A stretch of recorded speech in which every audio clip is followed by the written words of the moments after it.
Hi friends, எல்லோரும் எப்படி இருக்கீங்க? நல்லா இருக்கீங்களா? இன்றைக்கி நான் என்ன வீடியோ போட போகிறேன் பார்த்தீங்கன்னா, கேரட் ஜூஸ் வச்சு குடித்தோம்னா கலர் வைக்கும் அப்படின்னு தானே எல்லாம் சொல்லுவாங்க. ஆனால் நிறைய பேர் சொல்கிறாங்க கேரட் ஜூஸ் டெய்லி குடிச்சோம் கலர் வைக்கலையே அப்படின்னு ஃபீல் பண்ணுறவங்களுக்கு உங்கள் ஸ்கின் க்ளோ ஆகி கலர் ஆகணும்னா நான் சொல்கிற இந்த டிப்ஸை ஃபாலோ பண்ணுங்கள், ஓகேவா? கேரட் ஜூஸ் போடுறப்போ கேரட் கூட இன்னொரு பொருளையும் சேர்த்து அதை ஜூஸ் பண்ணி டெய்லி ரெகுலராக நீங்கள் குடிச்சிட்டு இருந்தீங்கன்னா உங்கள் ஸ்கின் கண்டிப்பாக க்ளோ ஆகவும் செய்யும், நீங்கள் கண்டிப்பாக கலராகவும் செய்வீங்க. சரியா? அந்த இன்னொரு பொருள் என்னென்னு பார்க்குறீங்க? டட்டடங், தேங்காய்.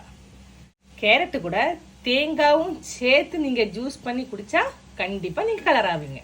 இனி கேரட்டை சின்ன சின்ன பீஸாக கட் பண்ணிடுவோம், தேங்காவையும் சின்ன சின்ன பீஸாக கட் பண்ணி எடுத்துருவோம். இப்போ பாருங்கள், கேரட்டும் தேங்காயும் சின்ன சின்ன பீஸாக கட் பண்ணி வச்சுக்கிறேன். மிக்ஸி ஜாரில் கேரட்டையும் தேங்காயும் எடுத்தாச்சு. இது கூட இப்போ நம்ம கொஞ்சமாக நாட்டு சர்க்கரை ஆட் பண்ண போகிறோம். நல்லா அரைச்சி எடுத்துருவோம். இப்போது டேஸ்டான கேரட் ஜூஸ் ரெடி. நீங்கள் அதை வீட்டில் ட்ரை பண்ணி பாருங்கள், ஓகேவா? ஃபேஸ் க்ளோ ஆகணும், கலர் ஆகணும்னு கண்ட க்ரீம் எல்லாம் வாங்கி ஃபேஸுக்கு போடாதீங்க. எவ்வளோதான் நம்ம இந்த ஹெல்த்தியாக எடுக்கிறோமோ அந்த அளவுக்கு நம்ம உடம்பும் ஹெல்த்தியாக இருக்கும், ஃபேஸும் க்ளோவாக இருக்கும், கலரும் ஆகலாம், ஓகேவா? என்னோட இந்த வீடியோ உங்களுக்கு பிடிச்சிருக்குன்னா என்னோட சேனலை லைக் பண்ணி ஷேர் பண்ணி சப்போர்ட் பண்ணுங்கள் ஃப்ரெண்ட்ஸ். தேங்க்யூ.